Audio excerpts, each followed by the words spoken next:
Apparently I have dramatic lighting today. I mean, that's cool because I do not. I have a skylight. Yeah, I do not. But although it is brighter than average for the Pacific Northwest at the moment. So Oh yeah, people are starting to pour in now. awesome.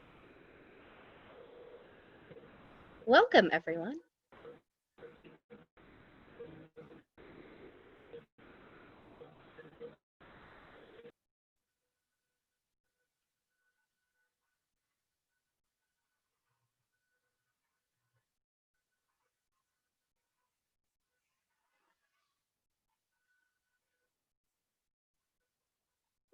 No worries. We're giving people just a minute.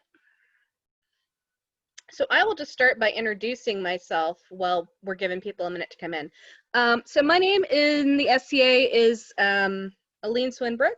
I'm currently the Baroness of the Barony of Wywood out here in Ontier, which I was telling Isabella is really weird for a couple of reasons. One, we were not necessarily expecting to stand for Baron and Baroness, and we did it, nor were we necessarily expecting to get it, but hooray.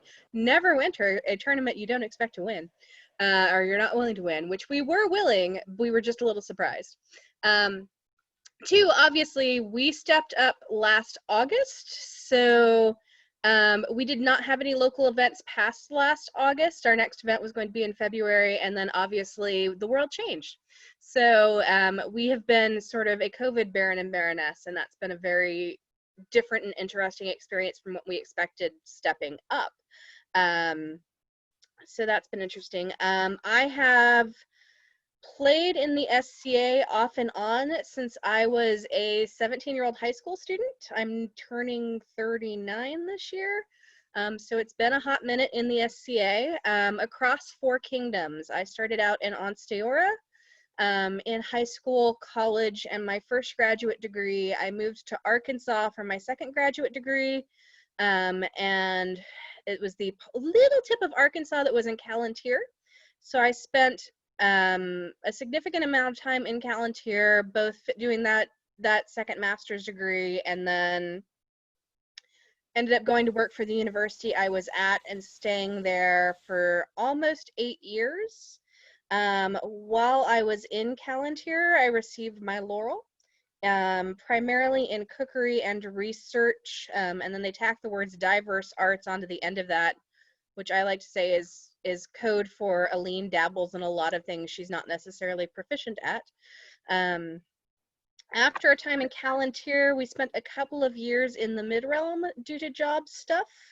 And then after our time in the Mid-Realm, we ended up out here in Ontier. So we've had sort of a wide-ranging geographical SCA career. We're probably staying where we're at this point, at least that's the plan.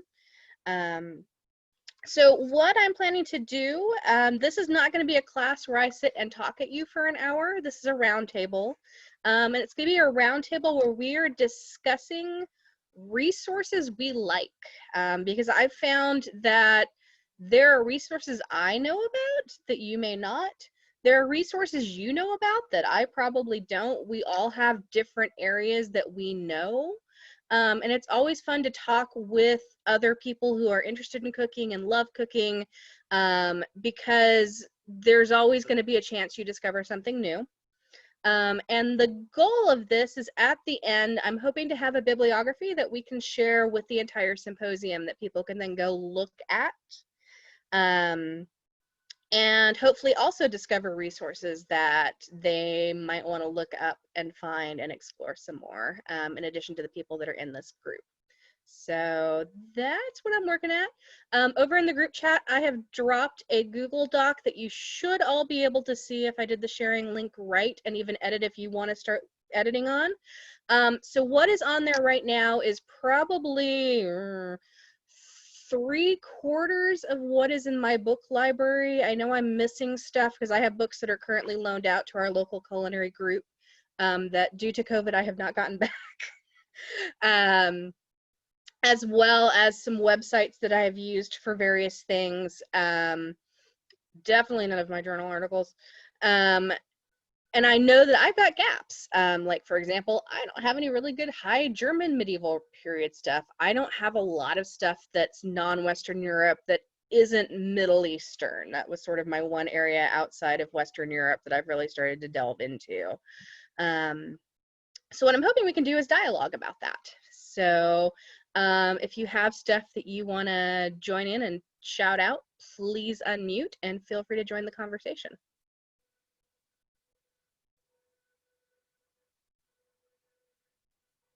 Anybody? Bueller.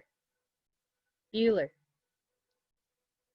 I have extensive lists on Middle Eastern resources and specifically on Ottoman resources because I have translated a circa 1430 Ottoman cookbook into English. So if anyone wants those resources, you can contact me and I can send them to you. They are many pages long, each one. That would be awesome. Ortatim, can you drop your email link in the group chat for us? I will drop my Facebook contact rather than give out my email, and then people can contact me who are interested. Perfect. Does that work? Okay.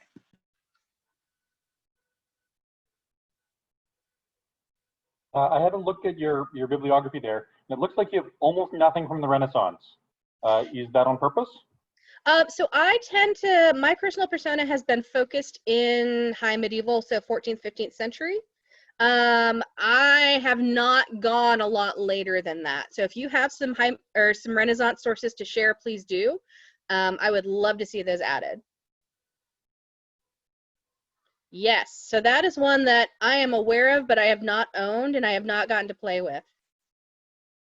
I also have a number of resources on Roman food because I did a large Greco-Roman feast. You said the Google thing is editable?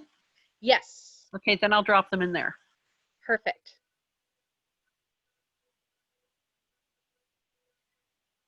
All right, who else has got a favorite resource? So Isabel. one of the things that I've been focusing on in the last couple of years isn't so much what people ate, but why they ate it, so you can kind of understand the culture around things, so you can recreate things that you don't necessarily have written down, this person ate this thing. And there's a couple of resources on things like eating right in the Renaissance, some books on healthful eating and kind of the mindset of different cultures and things like that I can certainly put in there. Yes, I would definitely want those as well. I've got a couple of those in there, but I definitely don't have all of the ones that I have. And I definitely do support those kind of secondary resources. And I think understanding why recipes are structured the way that they are structured is super important. And having that knowledge, I mean, humoral theory is huge, starting all the way back with antiquity. You see it, at least in Middle Eastern cultures, you see it through those as well. So having that understanding of what that was and why, that's important. So I think those resources are also super important. So definitely if you see ones I've missed, please include them. All right, who else has something they love? Yeah. If you have the budget, because neither of these books are cheap, and you want just a reference book, it sort of is Volker Bach, Gianna Ballesteri, who taught earlier today, his Reformation Germany book, and of course Peter Breer's Tudor and Stuart England book, neither of which is a cookbook. It is, how the people got the food, the organization of the households, things like that. So yep. It is a completist source. If you just want cookbooks, don't get those because these are not those. Yeah, no, those are definitely good. What I definitely recommend is people are adding these to the list. I've on any of them that I've talked about where it's not a cookbook, I've definitely referenced where something is primarily a secondary source. Etienne has asked if you could hold up that first one by Volk again. I'm gonna type it into the chat. Perfect, thank you.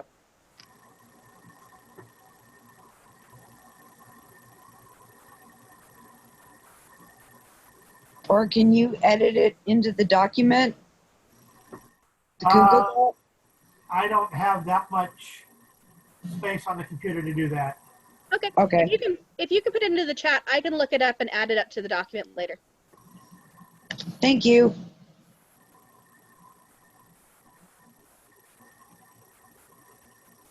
So I'm actually looking for stuff for like North American food versus whereas, other people are doing, Mesoamerican. I'm trying to do actual North American North type American. stuff, like Eastern Seaboard kind of things.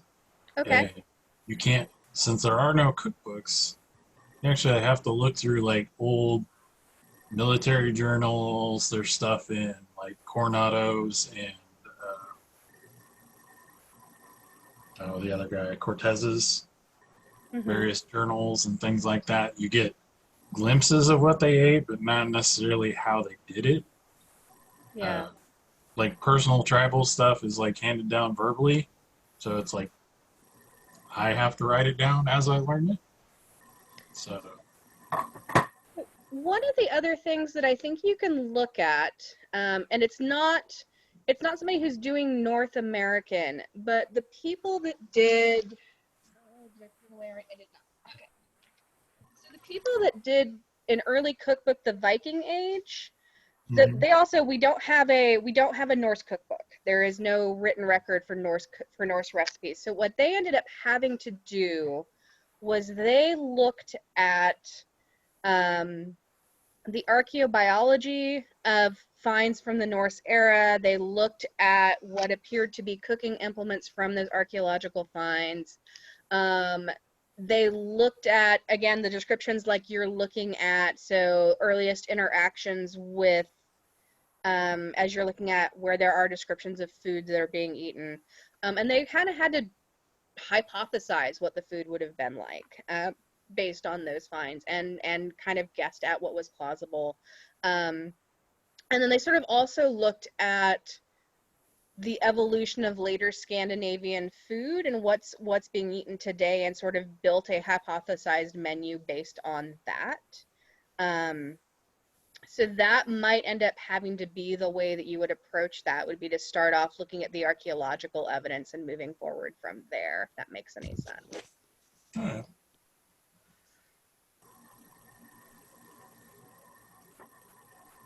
Hey, Eden. Hiya. Hi, what do you got? Oh, I was just dropping into the class. Oh, cool. So we are having a roundtable discussion on favorite sources, be they cookbooks, secondary sources, what have you, what do we enjoy. We've got a running Google Doc that we're putting things into to eventually have a bibliography that we can share with the whole symposium. Awesome. Let me know where there are holes and I will let you know if I have anything in my collection. Okay. So some of what we have right now, Renaissance. We started off with things I had in my collection. I am weak on Renaissance stuff, although we're getting some more information, so that's fantastic. And I don't have a lot for non-Western cultures outside of Arab or Middle Eastern cultures. Yeah, I was actually just going to ask something that we've been, my lady and I have been trying to look into a little bit, and I think similar to what Moon was describing, we were looking at Ethiopian, Okay. and we found I'm going to butcher the pronunciation, I apologize, the Sarata Geber, which describes 14th century Ethiopian imperial court feasts.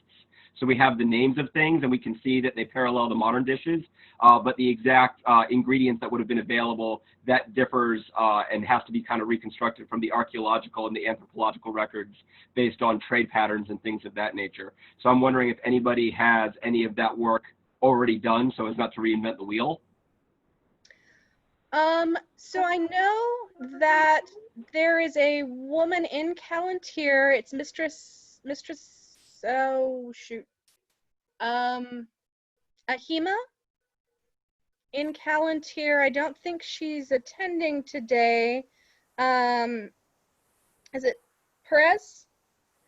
Perez, if you can, let me throw my email in the chat. If you can send me your contact information, I'll try to get you in touch with her.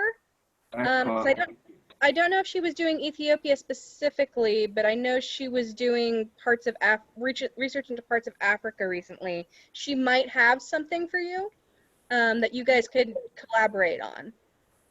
Excellent. Thank you so much. Yeah. You might actually also look into Michael Twitty, who does Revolutionary War era reenactment, but he's also a cuisine archaeologist, for lack of a better term. And he has a book called Food of the Enslaved, where basically he follows different cultures backwards into various parts of Africa, and like where their seasonings came from, the meals came from, the foods, things like that. And he covers a huge section of that continent and different things. So sometimes you just have to look at what other different kinds of historical groups are doing. Yeah. To kind of catch them. Townsend's also has some stuff where like they look at where the seasonings are coming from and where the trade is coming from. So sometimes you can kind of work it backwards that way. And Perez, if you haven't popped into the SCA Africa group on Facebook, they're actually as a group doing a whole lot of really good research. So they also might have somebody in the group that's working in that area as well. And you might also look at the Travels of Ibn Battuta. He talks about food all the time. Little tiny snippets, not necessarily helpful. I did look at that. Ethiopia is not one of the stops. Yeah, I was going to say he does not go to Ethiopia specifically, but he does go to the general region, which will give you at least a narrowing in generalized information. Yeah, Ethiopian and Eritrean is kind of they're very isolated because of the mountains. So they're very much the unique culinary tradition from the rest of the surrounding areas. Okay. So it does tend to be a little bit different from some other specialized. things. Yeah, Ethiopia is completely different than Egypt, and he spent time in Egypt. Yeah. It's not the same. No, I was thinking more of the fact that he went into places like Mali. Which is on the opposite side of the continent.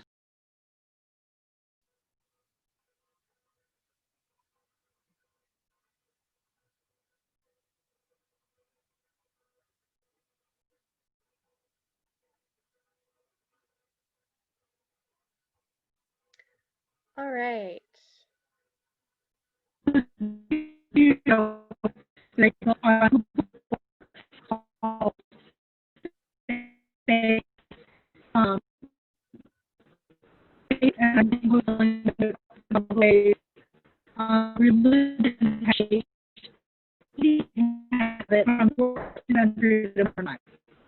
You're breaking up, Isabel.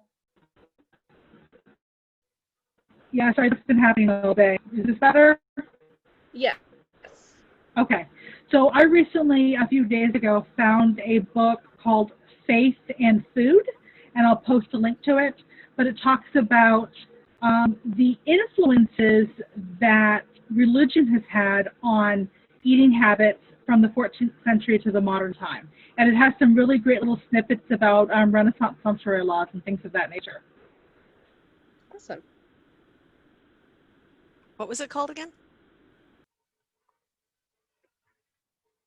Isabel, could you give the name again one more time? Yep, I was trying to unmute. My computer's being annoying. Faith and Food. I'm double checking the name of that right now because I just literally got it 2 days ago. But in just a few moments, I'm going to post a link to the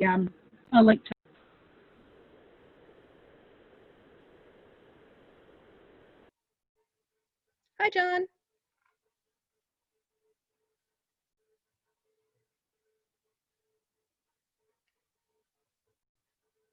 Hey, not to go back to previously discussed topics, but the person in Palantir that you were talking about that does African cooking, are you talking about Halima? Yes.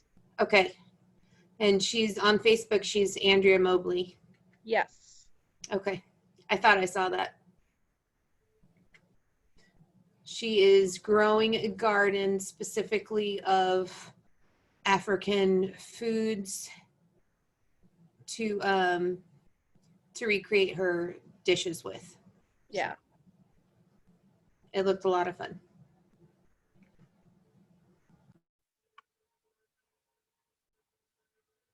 I've posted a link in chat to the name and author of a book on West African food from the Middle Ages.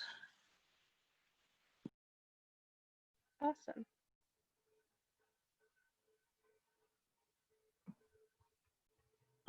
Can I talk about Scully for a minute? Yeah, please do. Sorry, Scappi. Yeah, so this is the opera Bartolomeo Scappi, which is from 1570. Scappi was from Italy. He was a chef to popes, master cook. And when the popes decided to actually stop with the massive overindulgences, he didn't have a job anymore, so he wrote this book. He was probably the first celebrity chef. It was a massive bestseller. It's got well over 1,000 recipes, many of them with variations. It's got pictures of his kitchen. It's got techniques. It's got, like, I know at least 2 people who've gotten laurels in Scappi. It is a thing you can dive into for years, and it is right at the end of period, but it is very, very cool, and I am only started scratching the surface on it. Awesome. Yeah, that's definitely one that I keep meaning to look into and have just not gotten that far forward in time. So. Yeah. Speaking of diving into Scappi, I taught a class in Cayuga a couple of years ago on seasonal cooking, which is going to be semi-reprised in half an hour. But one of the things that I noticed is if you look at Scappi's recipes, the first time he mentions an ingredient, he mentions what months it's available. So I went through and looked at every single darn recipe and built an Excel worksheet that says, what the ingredient is and when it's available. And it's a 6-sheet workbook so that you can go through and go, okay, I want to cook this in Rome in 1570. These other things would be appropriate to cook with it. They would be seasonally appropriate. Because I'm I just believe I've seen that. It's very cool.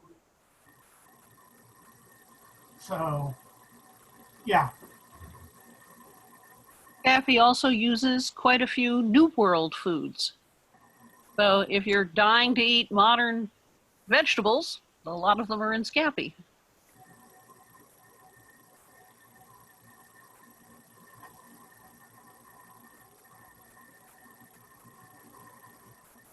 Thank you so much for mentioning that about the calendar of when things are available. That's something I've been searching for a long time. I can find a modern one, but not a medieval one.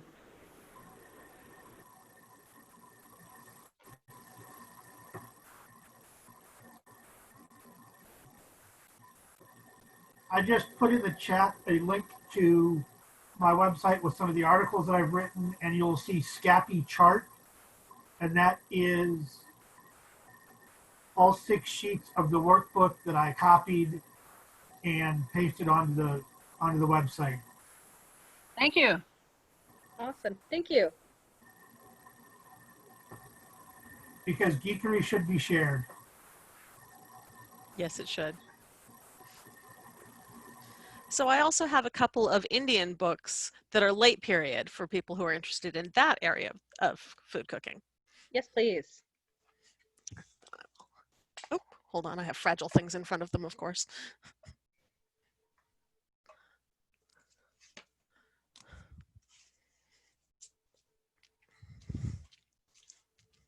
And orange or yellow? Yellow. So Carriodoc put on the web a long time ago now the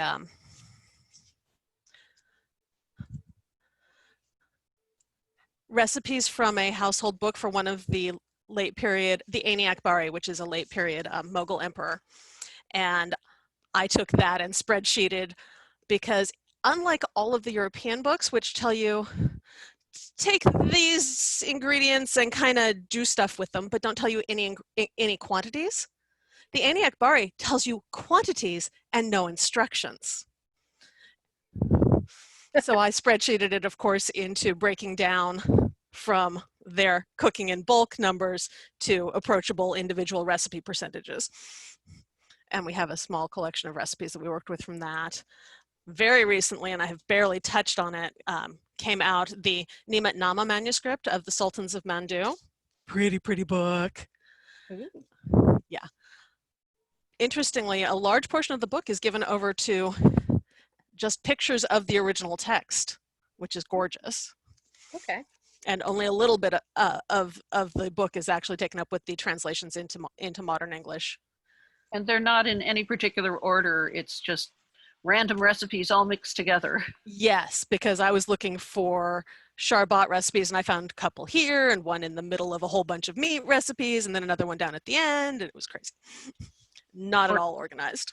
For Indian food, Zalma Hussain has translated Shah Jahan's cookbook. It's early 17th century, but it's a really useful Mughal cookbook. Yes. And I'll try and find the name and post it.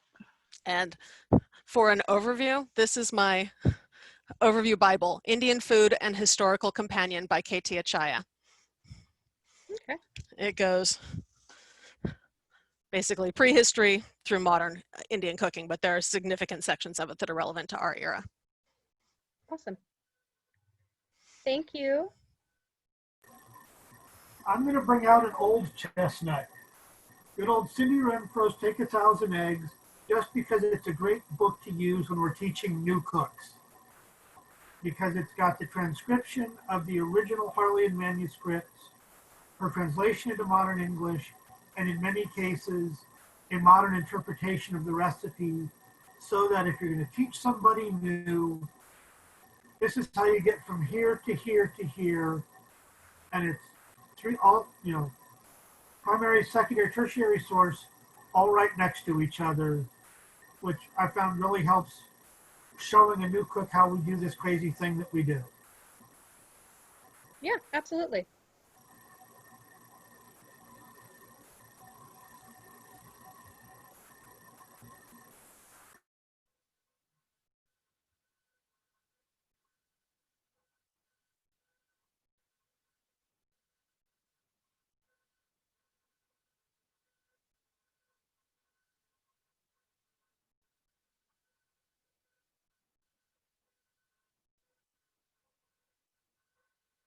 All right.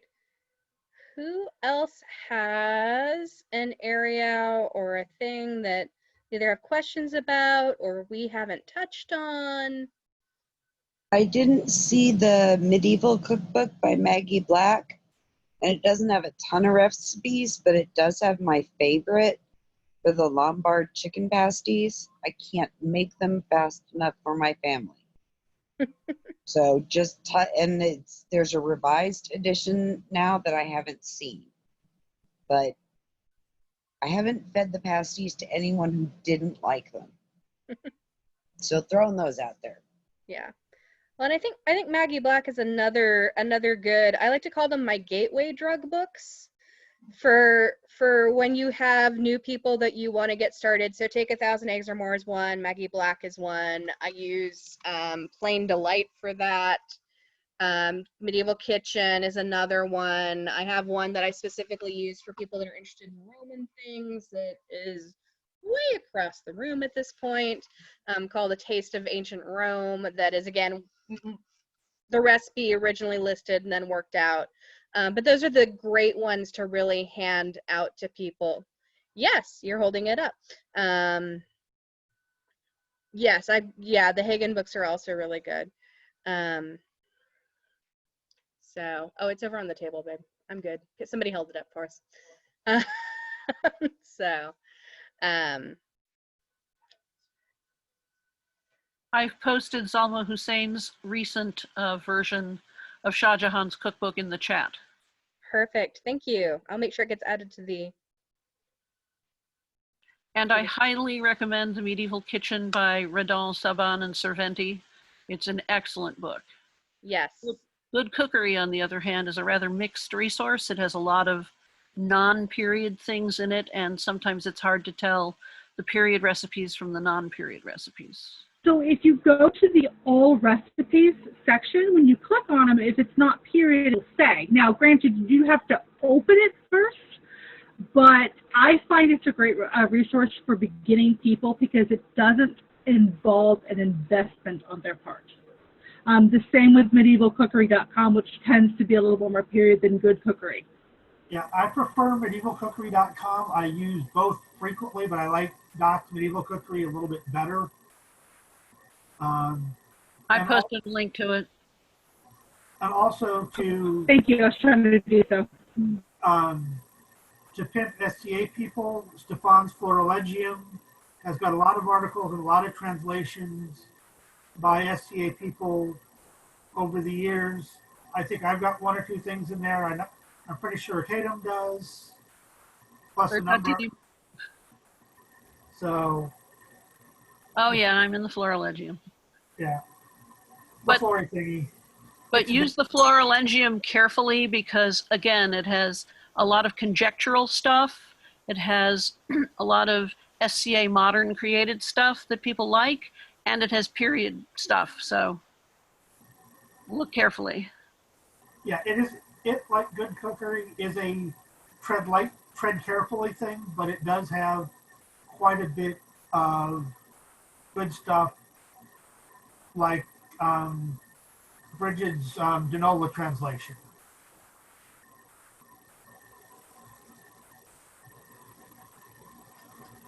And over in the chat, John, who is new, has brought up the Game of Thrones cookbook was actually done. I believe the people who did it are SCA. I'm not positive on that. But a lot of the recipes they actually used to create it are period recipes. Not all of them, but a lot of them are actually redactions from period sources, which I actually found really funny. My apprentice sister, who's now Mistress Sibylla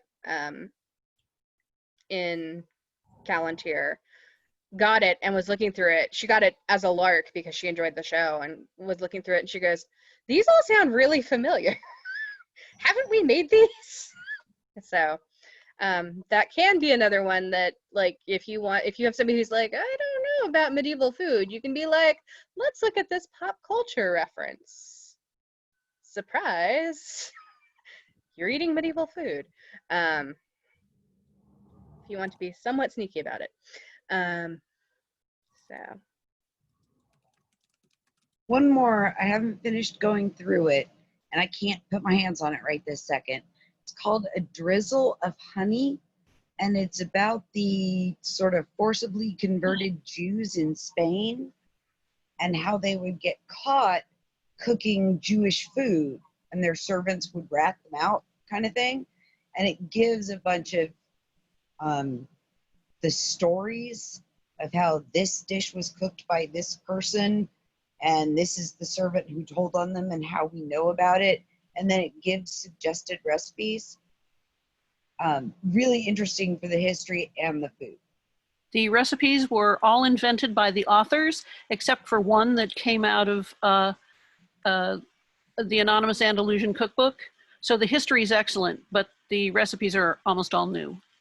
They're tasty, but they're not historical.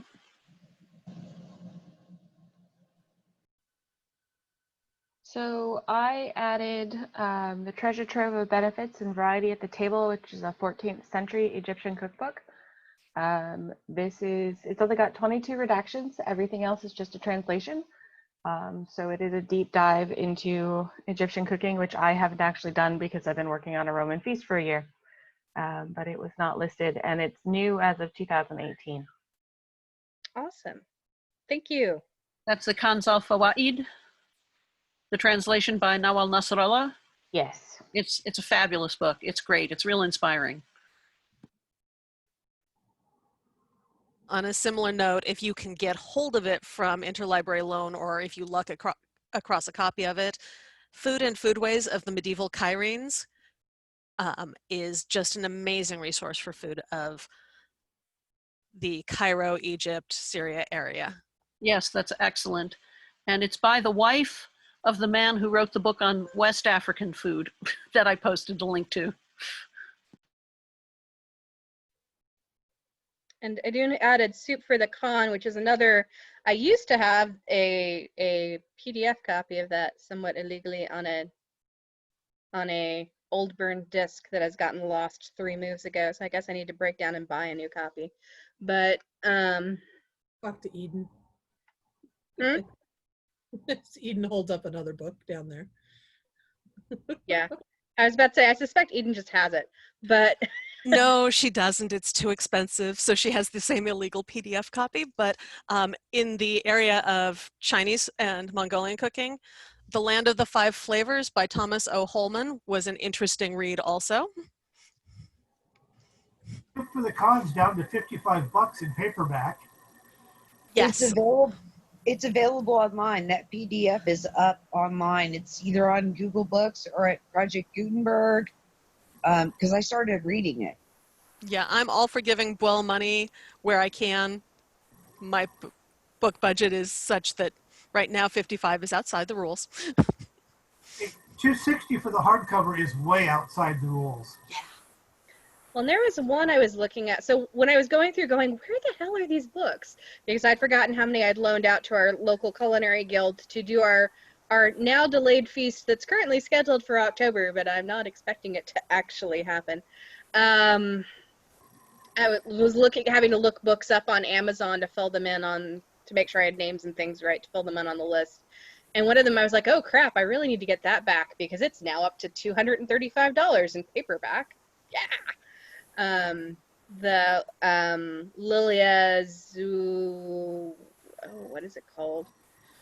Oh, the little one. Zawali. Yeah, that one's up to $235 in paperback, and I about had a heart attack. That's ridiculous. It's not that good.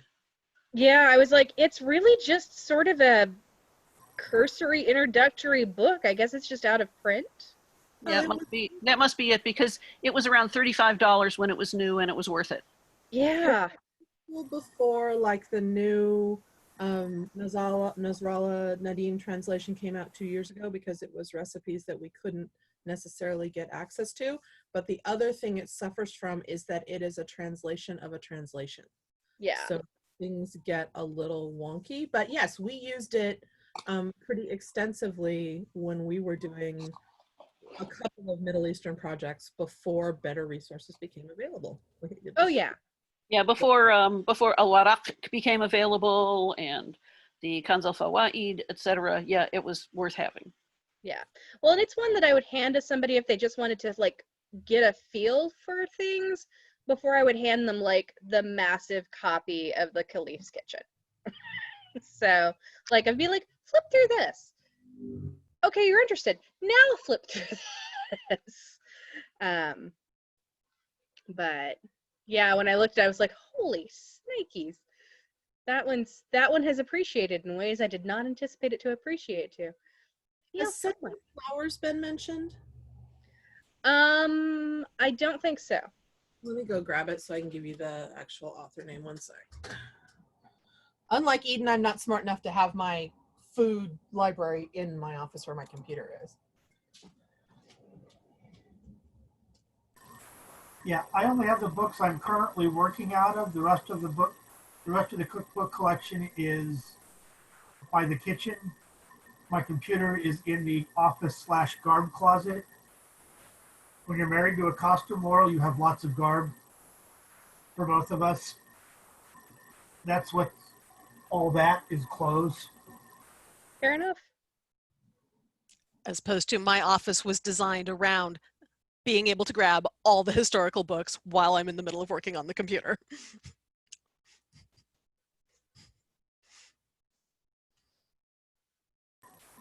The rest of the historical reference library is on the second floor, so Yeah, makes it a little harder sometimes. The food books just live in the great room, and then the rest of the historical library is down a hallway. So I own maybe 2 modern cookbooks and a whole bunch of medieval cookbooks. Pretty funny. So one thing that hasn't been brought up, and it might have when I was checking on something else, is the Blue Bible, we call it, the medieval kitchen recipes from France and England, or France and Italy. It is an amalgamation. Some of their redactions can be problematic, but I find it's a great resource for beginning cooks to kind of get an idea which one of those flip through when you're really trying to go super deep and try to be super, super researchy. It's maybe not the best, but it's great to start out with. And they also include all the original recipes, only not with their worked out recipe. The original ones are in the back of the book. Yes, and that is amazing. That's annoying. It should be with the recipes. You know, some of these books I really like I think it might be Plain Delight that has in different sections of the book the medieval recipe, and then in a different section there's a modern redaction. I kind of like that. So if you're trying to make your own redaction of it, you're not going to be influenced by looking at a modern redaction. But if you're really stuck, you can go and look at what they.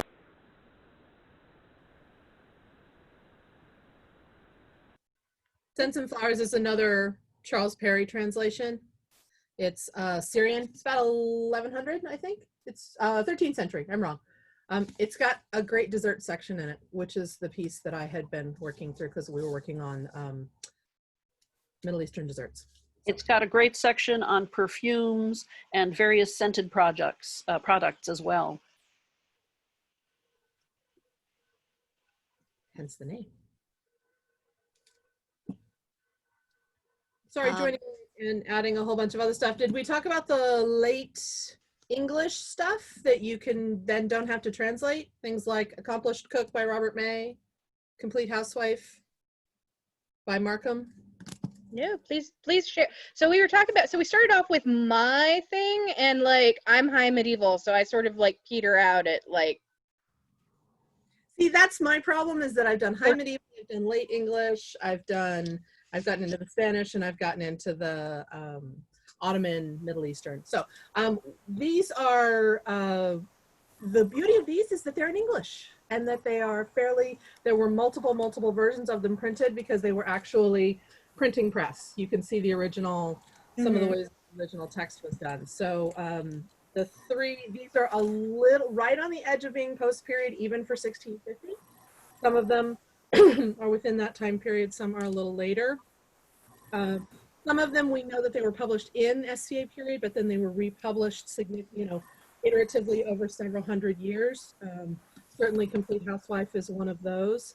The Complete Housewife, An Accomplished Gentlewoman's Companion, the kind of three that go together. The Accomplished, so you have The Accomplished Woman's Companion, and then you have The Accomplished Cook by somebody else, Robert May, and then The English Housewife by Gervase Markham. So these are all great, and we had a whole lot of fun doing.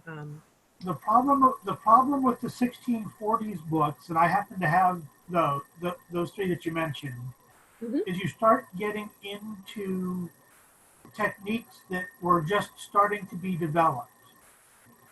I don't think it's in those, but around 1650 you start getting into the first emulsions. Yes, a lot of the techniques are early modern. They're not even,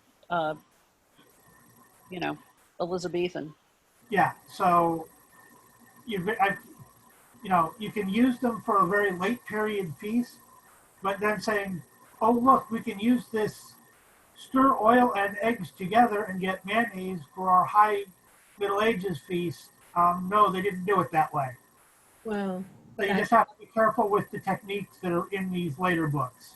But that's true of anything that's specific to a time or culture. If you're going to do a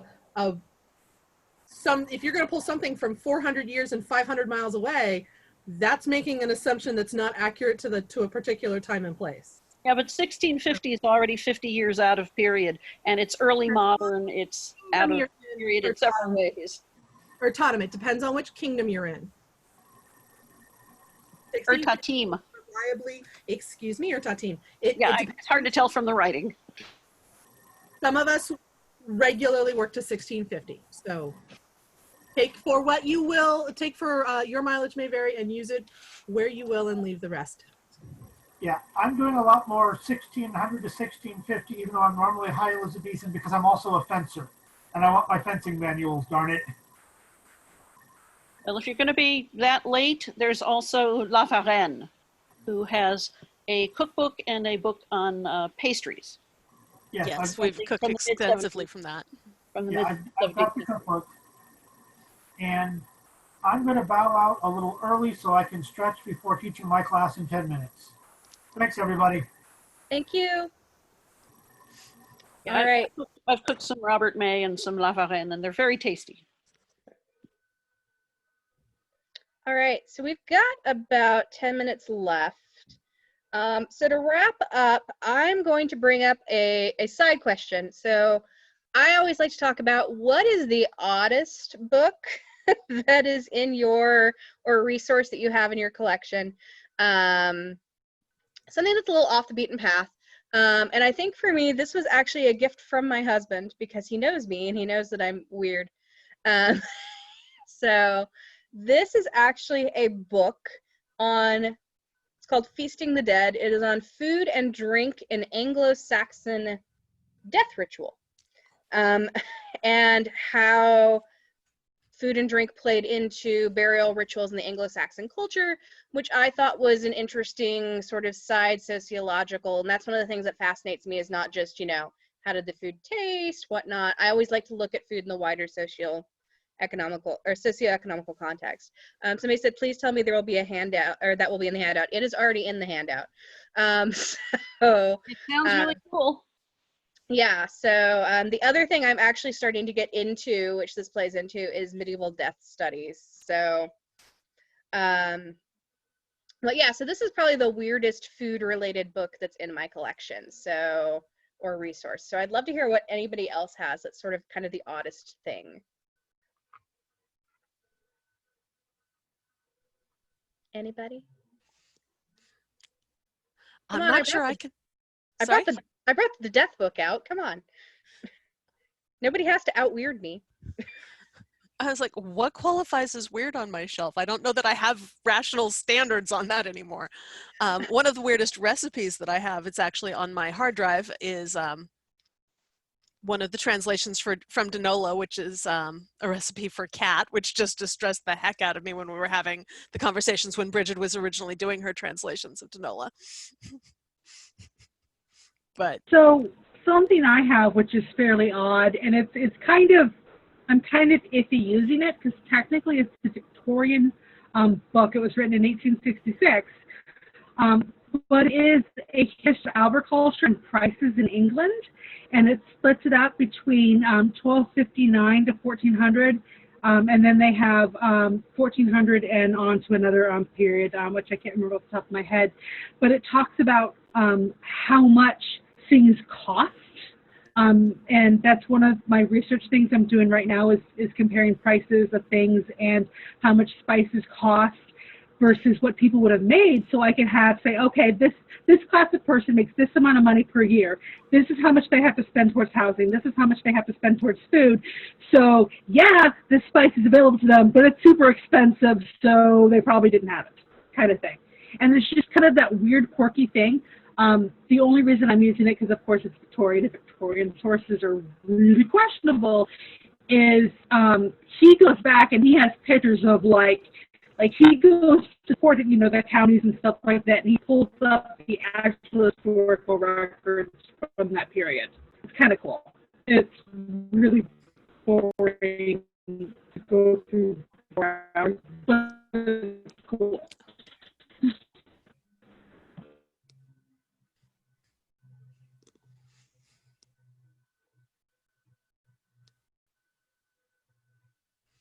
the Windover Bog book, which is like basically a burial book.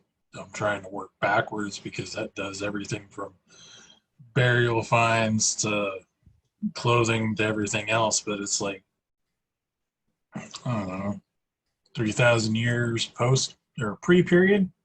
So it's a weird reverse archaeology going forward because a lot of my tribal stuff is actually insanely similar.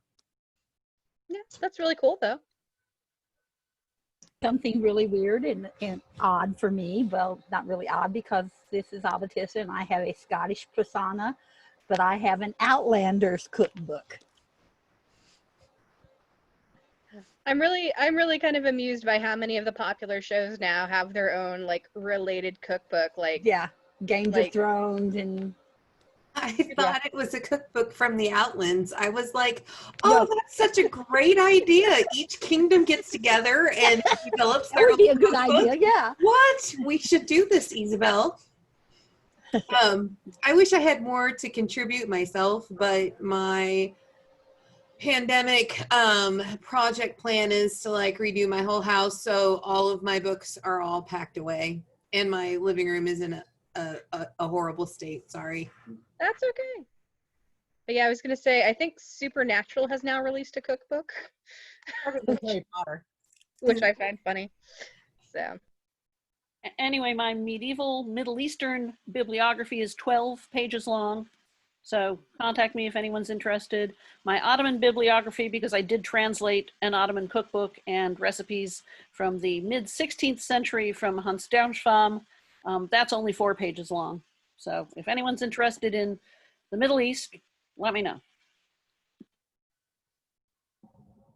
So for weird books, I was given this book, which is What Kings Ate and Wizards Drank, which is for fantasy authors and fantasy readers, an overview of all of historical cooking, far as I can tell. It talks about like trade routes and taxes and food, and it's like all of history all over the world. It is not particularly large, but it is it's just a neat book for an overview of what cooking was like throughout history. That's fun. I wish more fantasy authors would read it. Sorry. As somebody who writes fantasy on the side, I wish more fantasy authors would read it. Anyway. All right. Anybody else? Land of 5 Flavors of Cultural History of Chinese Cuisine. Nice.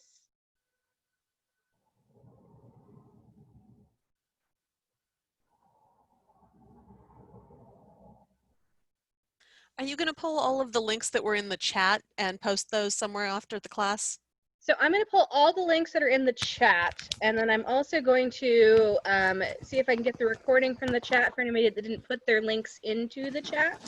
Rewatch it, put everything into the master Google Doc, and then the master Google Doc is going to get shared with the symposium organizers so they can put it on the symposium website. And then everybody will have access. You can also go to the little 3 dots at the bottom of the chat window next to file, and you can save the chat. Yeah, I'll be doing that as soon as we're done. And I'm posting the name of a 14th century Chinese cookbook in the chat. Awesome.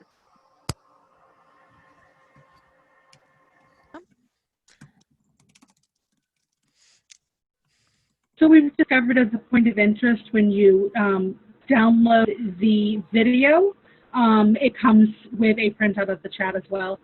Cool. And we'll be posting all those.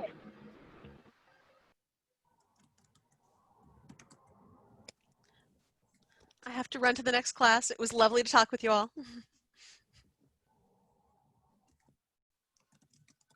Bye. All right, so for anybody that would like to head out to get to the next class, feel free. That's kind of the wrap up. But I'm so glad everybody got to come, and hopefully you enjoyed this. And yay. So that went better than I hoped it would. So Thank you, everyone. As a relative newbie to historical cooking, I thank you for the cheat sheet.